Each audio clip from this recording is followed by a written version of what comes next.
Okay, welcome everyone to this International CML Foundation's key discussion on CML, South Asia, where the second discussion in this series will focus on two topics: ELN 2025 recommendations, key changes that will impact CML treatment in South Asia, and overcoming challenges to treatment adherence. I'm Arlene, I'll be your moderator today, and before I introduce our experts, I'll take a moment to let newcomers to the Foundation know something about our work. So we are a physician and researcher-based organization seeking to share CML expertise globally through CML education via our case discussion forum, conversation groups like this one, the Knowledge Center, and highlighting significant papers and conference summaries for those unable to attend in person. Over the last 15 years, the Foundation has been working via preceptorships, in-person meetings, country-specific and regional discussion groups like this one, trying to make sure that no matter where you are in the world, CML physicians and researchers have access to the best possible knowledge, opinions, and expertise. The other side of our work is harnessing the power of global research. Our ideal is working towards a cure for CML, but along the way, we're trying to improve treatment pathways and patient outcomes as much as possible. So we have the Genomics Alliance, the TFR Alliance, we did lots of work around CML and COVID, we have a hepatitis B survey of practice, and we're currently rolling out a pediatric CML survey, which should culminate in treatment recommendations for low and middle income countries, and much more to come. So that's a brief overview of the International CML Foundation, who we are and what we do. Please reach out to me if you have any questions or want to know more about our programs. Okay, so again, our two topics for today are ELN recommendations, key changes that will impact CML treatment in South Asia, and overcoming challenges to treatment adherence. Our first topic for today, and it's my very great pleasure to introduce our speakers for the first topic, where our regional expert is Dr. Stalin Chowdary Bala from India. He is the Chief Medical Oncologist, Hemato-Oncologist and BMT physician at the Mahatma Ghandi Cancer Center in India. He is a member of the steering committee for the South Asian Regional Discussion Groups and always very generous with his time. He's a great friend to the organization, but I still can't interest him in talking about cricket with me. Thank you very much for joining us again, Stalin. Welcome. Professor Jane Apperley is a giant in the CML field and a great friend of the International CML Foundation, where she is a director and hosted many preceptors in London over the years. She is the chair of the Foundation's Knowledge Center Pregnancy Module and my go-to person for all things pregnancy related. Lovely to have her here today discussing a very different topic from the ones we normally talk about with Jane, and I'm privileged to share the floor with her again. Welcome, Jane. So I will hand over to Stalin. And while Stalin is getting his slides up, I will tell the audience that Stalin has two cases that he will run through. We will stop for questions and comments at the end of each case. Jane will start the discussion before we open up to the other experts and you, the audience. And whilst I'll properly introduce our other experts later, I'll let the audience know that Dr. Jeff Lipton and Professor Zeba Aziz are already present, and I'm sure they will make their presence known for this topic too. Stalin, you look ready to go. Yeah, thank you. Thank you, Arlen, for that introduction. So over the next 10 minutes, I'll be discussing a case. So with what are the challenges regarding the ELN guidelines we will face in a resource-limited setting. And after that, we can have some questions for the discussion. So this is a case of a 26-year-old woman who presented in 2010 with a 6-month history of left hypochondrial mass and discomfort. She's a married, having one daughter, non-diabetic and a normotensive, and pallor was present, and there was a massive splenomegaly of 18 centimeter. And this is the classical scenario across a thing where the patient's the diagnosis gets delayed and presented with a massive splenomegaly. And other examinations were remarkably normal. And this is the complete blood picture: a hemoglobin of 7.2 with a WBC count of 4.5 lakhs, platelets of 8 lakhs, and the splenomegaly was 18 centimeter. And the bone marrow aspiration was suggestive of CMLCP, and the RT-PCR for the BCR-ABL was positive, which is P210. So this is over a period of next 15 years, this is the timeline of the case. So she was way back diagnosed in 2010 with chronic myeloid leukemia in chronic phase. Started an imatinib 400 mg and the GPAP program. After 1 year, she attained a complete cytogenetic response, and the MMR was maintained till March 2017 for a period of 7 years. After that, she had a loss of CCYR and CHR. So then the available options and the cheaper option for the patients, majority of the times was to hike the dose of imatinib on the GPAP program, because then the generic dasatinib and nilotinib were not available, and majority of the times the patients resort to hiking the dose of imatinib. So even with the high dose hike, there was no CHR at 8 months. Thereafter, she was started on nilotinib 300 mg BD. There was no CHR. A BCR-able kinase mutation domain testing was done, which was suggestive of F359V mutation. Later, she was shifted to dasatinib 100 mg. So, but she doesn't have a response, and a repeated testing showed a F317L mutation. She was again started on nivollotinib 400 mg twice a day, but she had a loss of CHR, and she had a dual mutation. So then ponatinib and asciminib were not available in India. So as she was resistant to three tyrosine kinase inhibitors, she was counseled for a allogeneic stem cell transplant. But there were no matched sibling, only a haplo sibling was there. So, but the transplant was deferred. Later, bosutinib generic was available then, so she was started on bosutinib, but she didn't use that properly. Later, she doesn't have any response, and the mutation analysis showed T315 detected, and she had a asciminib started under the patient support program. Then it was available under the patient support program, and with asciminib 200 mg BD, she attained a CHR tolerated, and she is maintaining the BCR bill less than 1% at around 0.5 to 0.6% since that. So this is the molecular story of the patient. So the mutation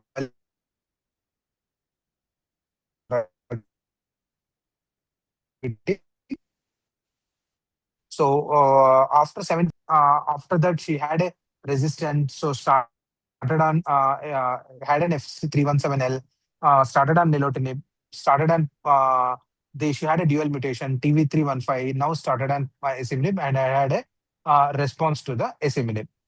So, what were the key takeaways from the ELN 2025? So, we need to confirm adherence before declaring failure. So, this patient right for the first failure after the 7 years. So, she had confirmed adherence, and then only we declared her as a failure, because even with confirmed adherence, she lost CHR and CCYR, and we performed mutation testing at the time of treatment failure, but not at the time of dose hiking. When she had a no response to the dose hike, then we tested the mutation testing, because then mutation testing was not widely available in India, and majority of the patient is not affordable for this mutation testing. Choose the mutation guided TK. We did the same, and discuss transplant after multiple TK failures. We has done that, but we have counseled the patient, and then the transplant resources are not also widely available across the India as available now today. So possibly we should have discussed the allogeneic stem cell transplantation a bit early, and allowed more time for the patient to get adjusted to that decision. So this is the South Asian reality, the financial toxicity with the drugs then. And now the generic nilotinib and dasatinib available, even though they are available, so they are way costlier than the regular imatinib, and we resort to using imatinib for the majority of the patients' head. The limited PCR access, this has been sorted somehow, but still regular PCR testing as per the guidelines, which was mentioned in the ELN 2025, was problematic, because we may not be able to do such stringent PCR testing at those intervals for the patients. There can be happen. What happened in a regular clinic was the delayed mutation testing, and the biggest challenge is the patients traveling long distances for these tests, so there can be a slight delay in testing too. So financial toxicity almost leads to the biological resistance, that is interrupted therapies, suboptimal drug exposure, ultimately leading to the selection of resistant clones, need for more expensive therapy, and also a transplant. A drug supply gap or an unaffordable co-payment is not a logistic problem. It is a ultimately leads to a resistant generating event. So what has improved over the last 5 to 6 years is the availability of the generic dasatinib, generic nilotinib, and bosutinib. Still, ponatinib is not available in India. and asciminib is available, but the generic version is not there. The only original was there, and almost not even 10% of the resistant CML patients will be affordable to get the asciminib, even though there is an indication to start it. So these generic TKs has improved the access. They maintain consistent follow-up, but they need quality assurance. And majority of the times across some hospitals, what happens is the unnecessary brand switching can happen. The patient will use some form of generic for some period of time, later some period of time, and this should be avoided at any cost if the patient got response to one sort of brand and one sort of the drugs, and this unnecessary brand switching should not be there. So ELN recommendation says that the PCR testing every 3 months with prompt mutation testing at any sign of the failure. But on the ground reality will be the quarterly molecular monitoring is not always feasible in the resource limited setting like India. It is limited by lab access, cost, and the travel distance for many patients. So the pragmatic path would be prioritizing the early treatment response milestones and uninterrupted follow-up over rigid interval adherence. So can asciminib replace the transplant? Effective across resistant clones, well-tolerated, favorable safety profile, active against 315, but long-term potential cure remains uncertain. And in India, possibly the long-term usage of asciminib will be much costlier than doing an allogenic stem cell transplantation. So this is regarding my case. So where the patient had a very good adherence for a period of 7 years, thereafter the patient has lost the response, developed multiple mutations, but even though she used dasatinib, nilotinib, she didn't get any response. Slowly, there was an evolution of the clone, and she developed the 315 mutation. Luckily, under the patient assistance support program, she got asciminib, and she has responded to asciminib. But once this assistance program stops, and because she is not affordable for asciminib, possibly she may lose the response if she stops using asciminib also. So the points for the discussion are these. So, what is the role of imatinib in the frontline management of CMLCP in 2026? So, because still in India, imatinib is way much cheaper, and majority of the patients are affordable for it, and majority of the government schemes under which the patient gets can get imatinib rather than the second generation TKAs. And what's the minimal monitoring which is required in resource limited settings? Because as I told you, the quarterly monitoring may not be feasible in all patients, and if at all the patients, so still the thing is 30 to 40% of the patients may not be affordable to get a kinase domain testing at every failure or repeatedly. So how to choose an empirical second line if there is non-availability of these results? And would you accept BCR-ABL less than 1% as an adequate response after multi-tyrosine kinase failure, or will you still keep the target as 0.1%? What is the optimal TKA sequencing strategy after the T315 mutation emerges? So with a if ponatinib is available, so a generic ponatinib is a, do you choose ponatinib or a alternative drug like asciminib?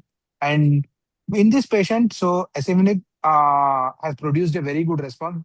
Can asciminib safely defer transplant in multi-TKA resistant T315 mutated CML? As I told you, so allogenic stem cell transplantation at a single go might be cheaper in some states. For example, in the state I practice, allogenic stem cell transplant is covered under the state-sponsored scheme where I can get, I can do it at free of cost, either the matched sibling or an haploidentical transplant.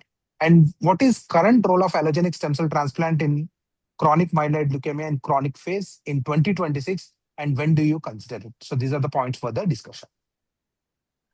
So many interesting points for discussion, Dr. Stalin.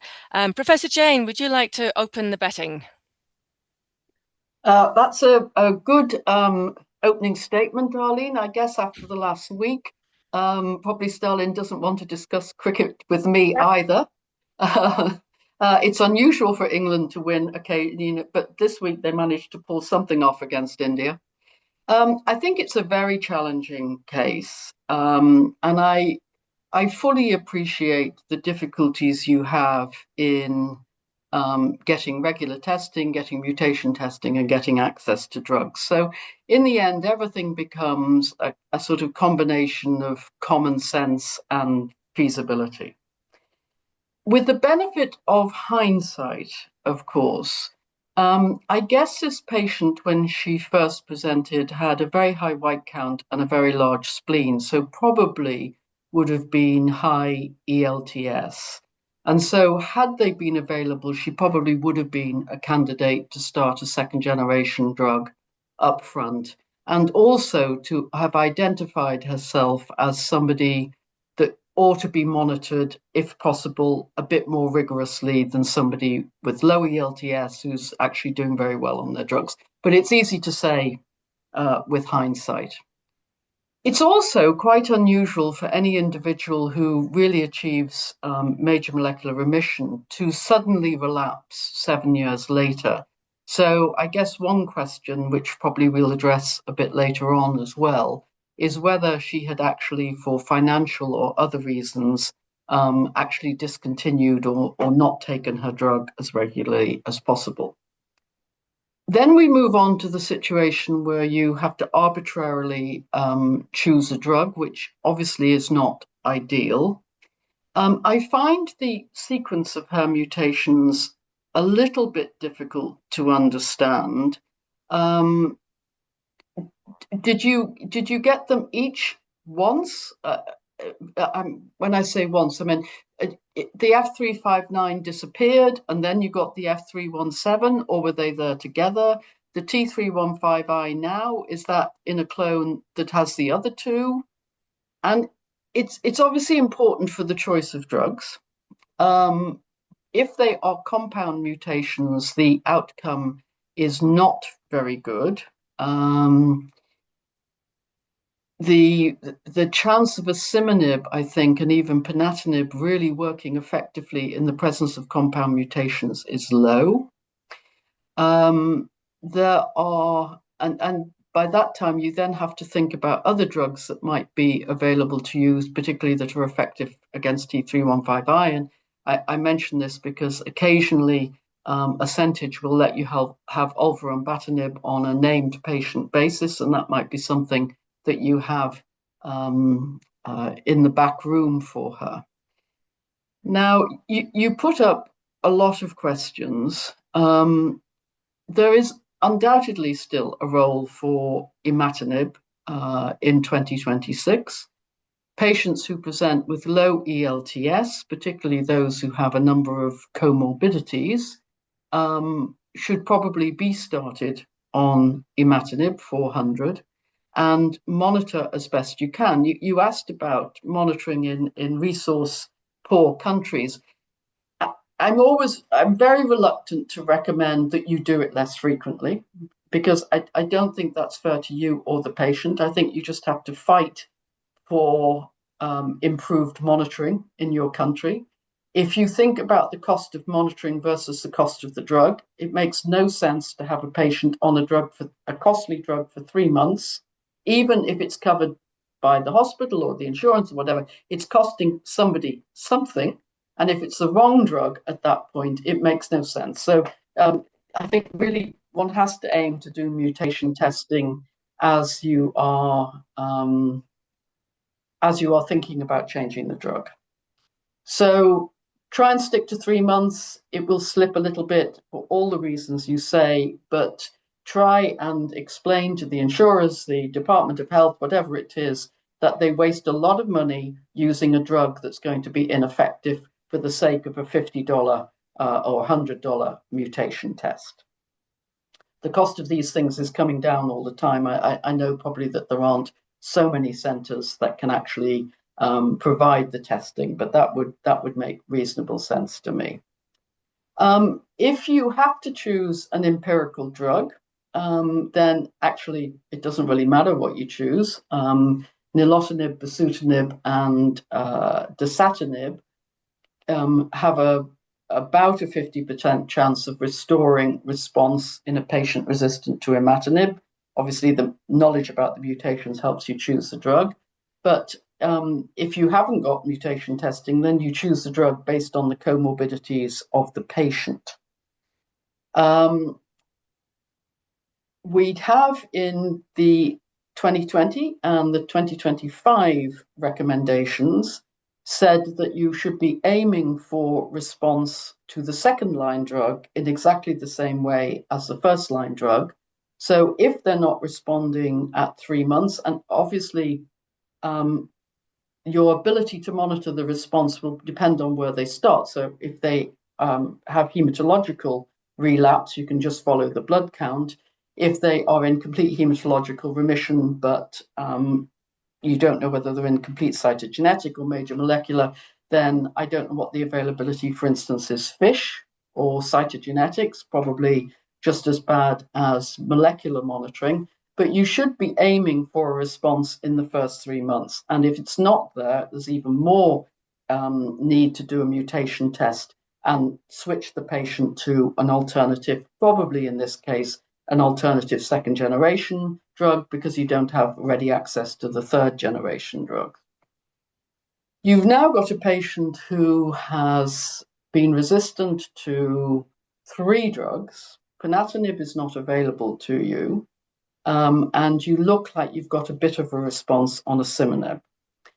So although you would want the response to be better, particularly if you have the option of allogeneic stem cell transplant, then having a patient in complete cytogenetic response is better than nothing. But this patient is sitting on a time bomb. Ready development of mutations suggesting that there's this genetic instability that we all worry about for the risk of progression to blast crisis. There is a general feeling, which is not completely proven because the drugs haven't gone head to head, that ponatinib is still probably the best drug for multi-resistance. It's not available to you. You've started the asciminib. I presume you're using the asciminib at the big dose, at the 200 milligrams twice a day. That's going to be very costly for you. Again, I go back to the fact that somebody's having to pay for this. Might not be the hospital, might not be the patient, but somebody is potentially paying a lot of money for a drug where another drug might be equally as effective. And by that, I mean ponatinib. But you are where you are, and she doesn't have a great transplant donor, so probably you would accept complete cytogenetic response as a decent response, but with the proviso that this patient is very unstable. So don't be surprised if she develops blast crisis. Do you want to go on to the other points, and then maybe Jeff and others can come in? The optimal TKI sequencing strategy after a T315I, personally, I would go for ponatinib first rather than asciminib, but it just depends what's available to you. There's interesting data emerging about combinations.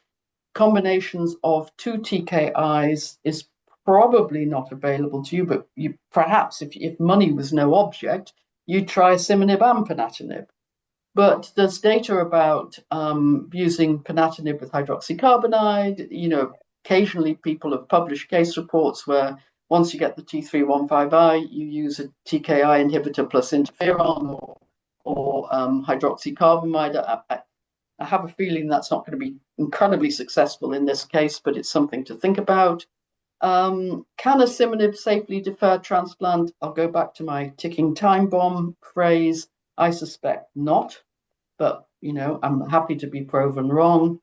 And we would, once a patient is resistant to a second generation agent, whether it's used first line or second line, we would look for a donor.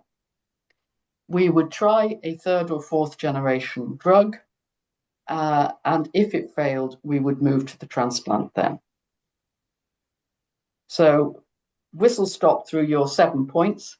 I'm sure others can make comments as well. Remind me, how old is the patient now?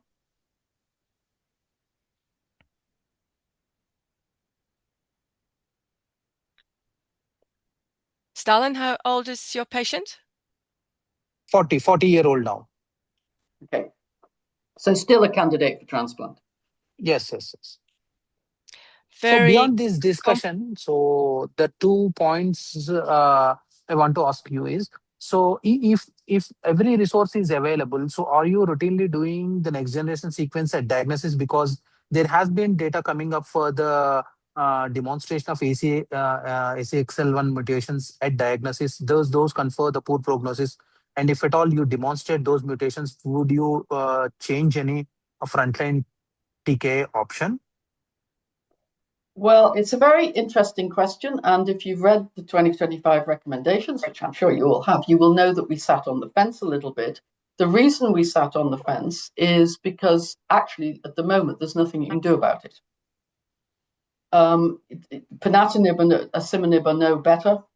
There's been a very nice presentation recently of patients with the ASXL1 mutation treated with asciminib who do as badly as patients on any other drug. So it's not like you've got a drug that will sort this out for you. What it does do, of course, is highlight that the patient is at risk.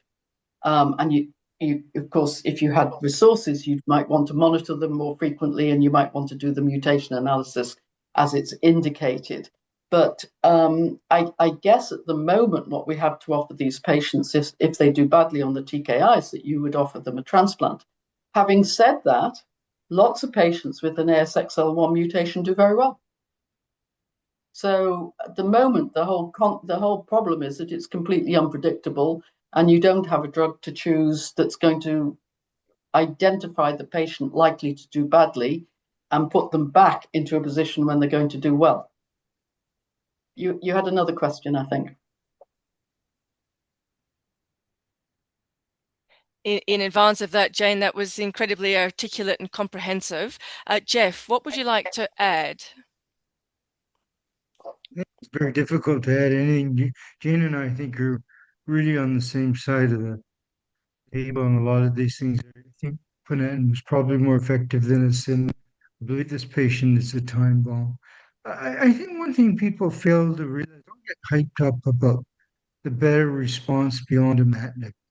Imatinib is still the cheapest drug out there. There's wonderful generics that have been made in India for a quarter century almost. And in fact, the generics we have in Canada are all made in India.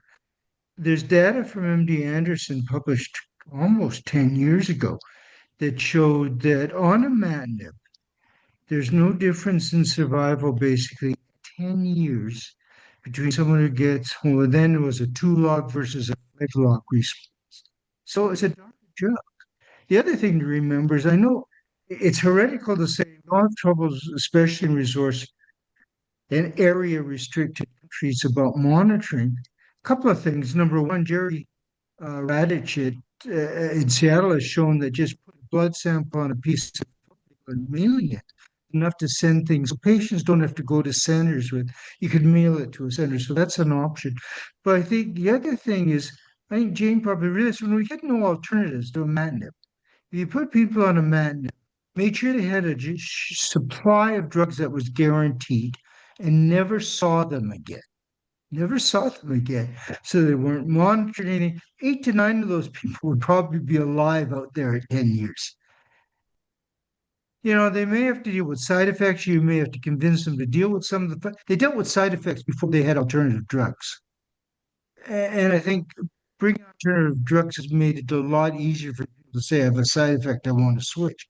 But, even monitoring, yes, I agree you would like to monitor. There's ideal world and there's reality. And many people will do quite well even without monitoring. So I agree entirely with what Jane said, but in resource restricted, you have to decide where your money's going.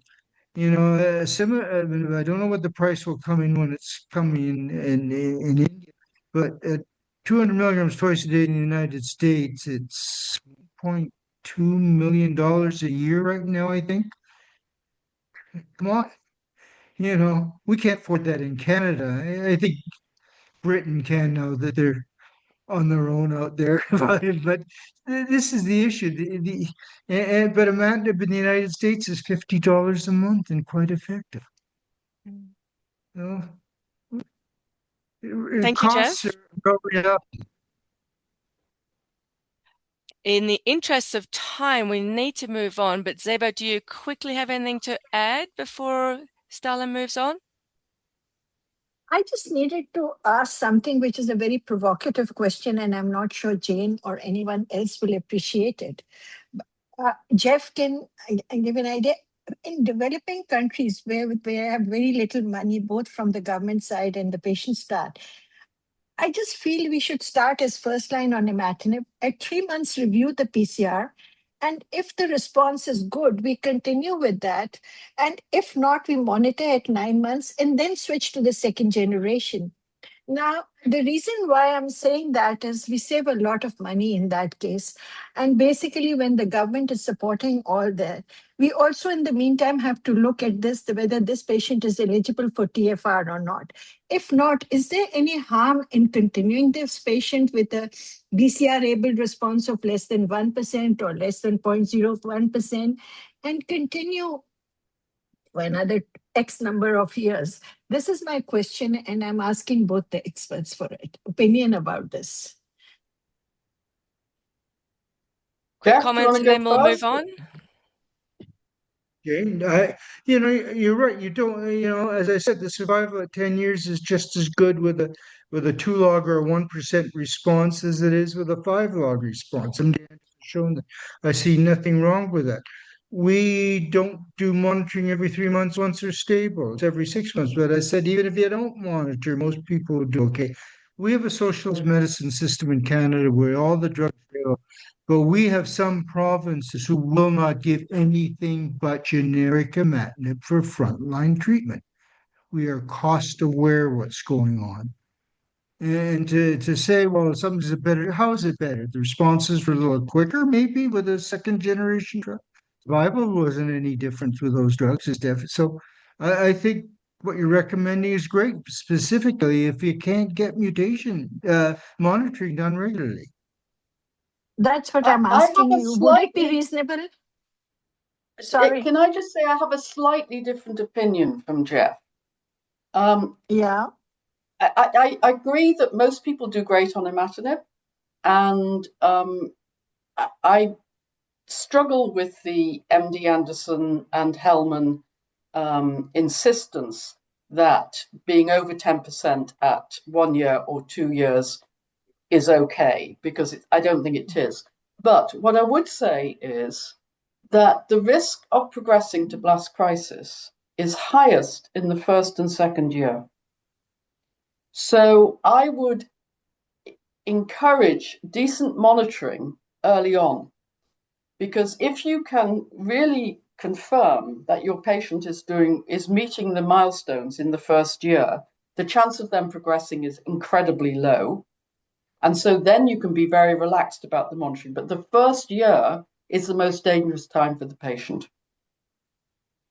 That's why I said that if at 3 months and 9 months and change it if needed, but otherwise continue imatinib. Well, I mean, we save a I lot don't of know why money. why do you I'm hate the asking you. 6 months so much? Because Because we don't have the money. We don't have the money to do it. The no, patients will run away, and the government can only afford to give the drug, but it does not give the money for testing. I know it's only $50, but for the vast majority, that $50 is from patients. no, I completely appreciate that. But if your risk of progressing is highest in the first year, then probably 3 and 6 months are the Okay. important time points. Okay, that I can agree with. But like they can't afford more than once or twice, even throughout. I mean, it's just so irregular. There is no point. They'll run away and they'll stop taking the drug. So 3 and 6 months, and we'll tell them if we need to change it, we can change it. But I thought 9 We months could would be always good, but 3 and compromise on 4 and 8 months. okay, makes sense. Makes sense. Makes sense. Such a great discussion, and it pains me to move on, but Stalin, would you mind please moving on to your second case? Any other discussion points? Bring them to later in the conversation. Okay. So this is the second case, which is a more simpler case, and many of the CML physicians come across very frequently such a case scenario. A 20-year-old female presented to a local hospital with complaints of abdominal distension, early satiety, fever, and weight loss. There was no significant past history or comorbidities. So except for the massive splenomegaly and the mild hepatomegaly, everything was normal. And the hemoglobin was 11.4 at diagnosis with a WBC count of 2.363 lakh and a platelet of 5.8 lakh. And there was a myelocyte peak, and the rest of tests were normal. A BCRA bill was done, which was positive, PCR by positive, P210, and the bone marrow aspiration and biopsy was suggestive of CML-CP. She was started on 100 mg once a day because she's an young female who is intent to plan pregnancy at some point of time. So to have a quick molecular response, she was counseled and started on dasatinib 100 mg once a day. She attained complete hematological response in 1 month and MMR by the end of 1 year. So the BCR-ABL was 0.06%. And in 2 years' time, she conceived after 2 years, and she was topped the medicine. So this is the case timeline at a glance. 2023, she was diagnosed. 25, after 2 years of the TKA, she was in MMR. So she conceived on TKA. The TKA was stopped. But during the pregnancy, the BCR-ABL was rising, but she was observed, not restarted. And post-pregnancy, the tyrosine kinase was restarted and MMR was achieved. So we has chosen a watch and wait pathway because we all know that at any point of time, TKs might be toxic, especially they're very toxic in the first trimester, although they can be safely resumed in the second and third trimester, especially the imatinib. We may not be able to reinitiate the dasatinib and nilotinib even in the second and third trimester. So she was pregnant in 2025 on TKA since 2023. The TKA was stopped. The rising BCRA bill and the postpartum, she was restarted. This was the BCR-ABL kinetics, and the rise of the BCR-ABL was not very high. It did not cross the 1%. So the BCR-ABL increased from 0.6 to 0.8% at conception to 0.8% by the time of delivery. And this we see across almost 50 to 60% of the pregnancies which were planned very early. So she conceived short span in the 2 years time period after the diagnosis. And she had lost that MMR and has risen the BCR level to 0.8. But we waited, we didn't act at that point of time, and we started after the delivery. So why we have observed instead of restarting, we all know that this is a chronic phase with a gradual kinetics, and the TKs remain teratogenic throughout the gestation. Although imatinib, there is a data to say that it can be safely restarted in second and third trimester after the organogenesis, and a close molecular and clinical monitoring was substituted for this for this patient, and disease is highly recoverable postpartum. So there was a loss of MMR, but she was managed only with observation and monitoring of the BCR bill, and we have started the TKA post this thing. So applying the ELN 2025 guidelines in South Asia, the real challenges are, so it may even we stop TKA in pregnancy and across majority of the settings, it may not be possible to monitor the PCR every 6 to 8 weeks. And majority of the times, 40 to 50% of the times, we tend to lose MMR during the pregnancy.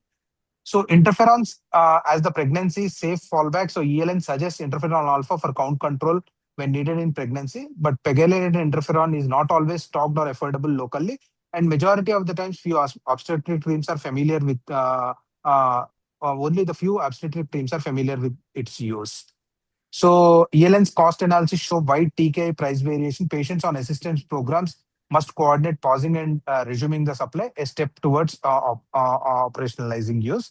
And ELN now permits continuing TKI until the first positive pregnancy test. And this we routinely follow. So we don't stop TKI and plan the pregnancy. We usually continue the TKI until the first positive pregnancy test. Then only we stop the TKI. And ELN centers the patient's individual wishes, but reproductive decisions in this setting are frequently shared with spouse and extended family. Counseling needs to accommodate that dynamic, and we always do that.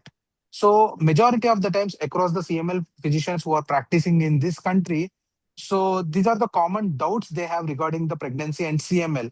So how long should the patient be waited before planning pregnancy? What is the ideal time for a married female to plan pregnancy once started on a TKA?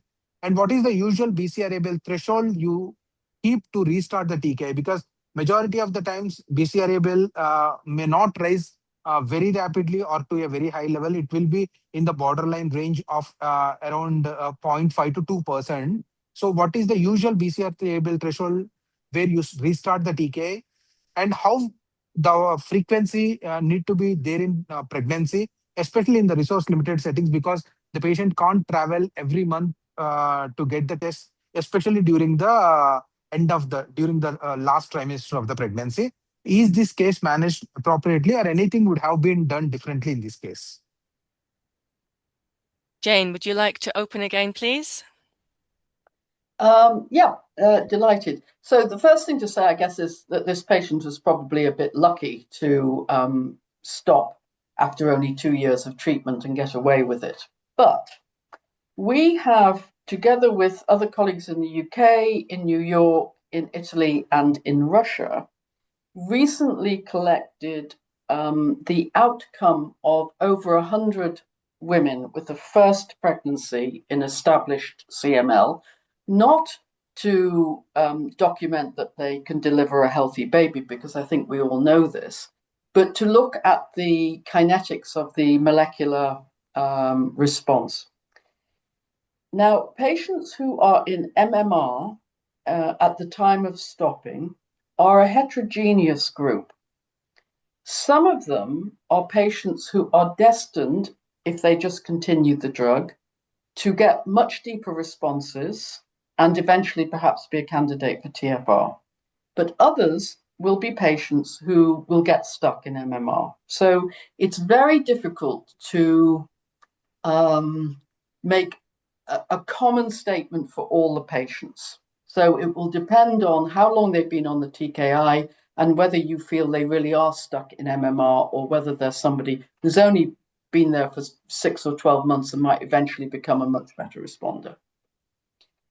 In this group of patients, virtually all, 90% of patients who stopped in MMR rather than anything deeper, lost their molecular response in the pregnancy. So if you stop in MMR only, the patient's going to lose their MMR. This is very reminiscent, actually, of the results of, if you remember, the Destiny trial was a UK trial of dose de-escalation before stopping for TFR. And Richard Clark, who was the principal investigator, was very keen to include people in MMR. And I can tell you that of the patients who were in MMR at the time of stopping, they all relapsed. So it's not anything to do with the pregnancy. It's just stopping in MMR is not a safe thing. But on the other hand, the rate of rise of the PCR is relatively slow, and most of them will get away to the end of the pregnancy without needing any treatment at all.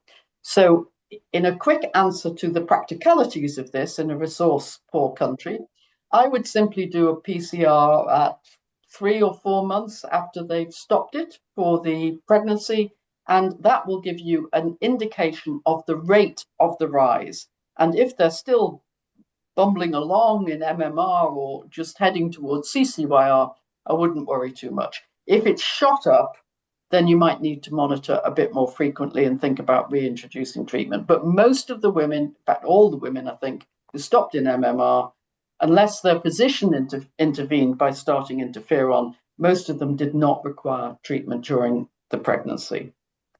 So I think I'll hand over to Jeff. There was one other thing that I was going to say. I'll hand over to Jeff, and it might come back to me later on. Jeff, the floor is yours. Using interferon as a holdover, especially if they have at least MMR, is probably not a bad idea. But active interferon, and again, cost indications are there. Obviously, I think most of us would like to see a deeper response than for attempting to stop. All you have to do is look at the percentage of patients who do relapse in TFR studies, even with deep responses, have relapse within the first 6 or 7 months or so. So that is well within the timeline of a pregnancy. So I think Jane's suggestions otherwise are quite reasonable.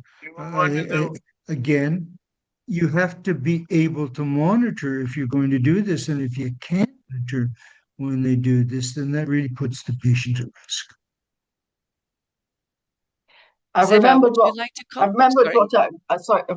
I was going to say. The ELN did not recommend uniformly stopping at the first pregnancy test.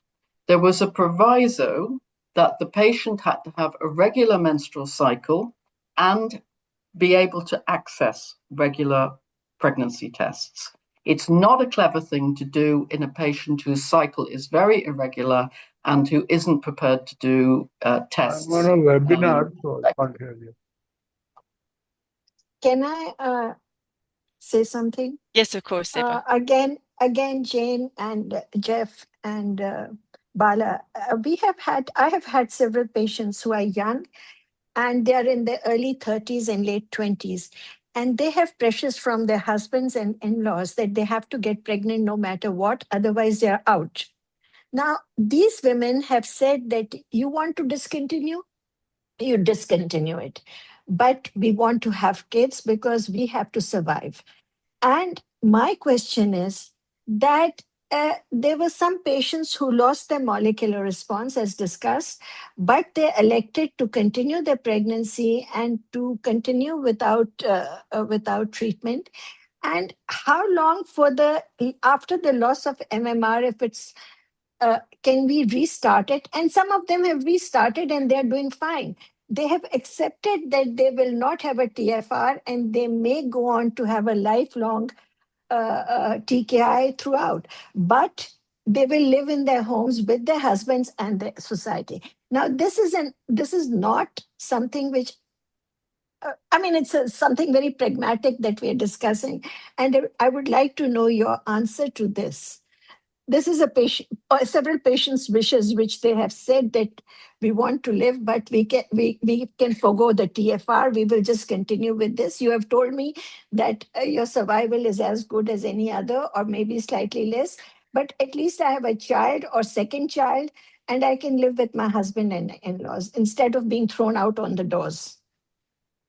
Yeah, I think it's fine. But what I would slightly disagree with you is that they're not all